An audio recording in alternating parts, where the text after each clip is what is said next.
Hello there! Live tiger sa syudad sa Iloilo? Yes, isa gid kabuhi nga tigri ang makita mo sa isa ka restaurant diri sa syudad sa Iloilo. Restaurant nga daw mini zoo. Kag may makita ka man diri nga baby leopard nga pwede mo mahikap-hikap, ay sana all pwede mahikap. Kag may maaraman sila dalagko nga mga aquarium, may mga sulod nga madlagko man mga isda, kag mga colorful different species man sa mga isda. Kag ang sikat nga artista nga isda, si Nemo, the clownfish. Yes. Kag may mga different species man sila sa mga bao, nga kung kaisa daw internet ka slow.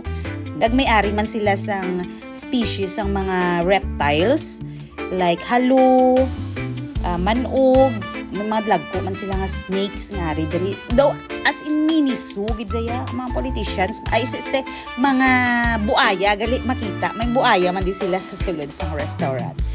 Kag may different collection man sila sang mga damang, mga dalagko ni nga damang. Hindi na pwede mapaupas. Kag kung gusto nyo gin magkadto kung maglagaw diri, try nyo diri sa Aquarium Cafe and Lounge diri sa may Haro, Iloilo City, sa atubang sang Haro Big Market. Ma-enjoy nyo gid ang ambience sang nature kag ang mga pagkaon.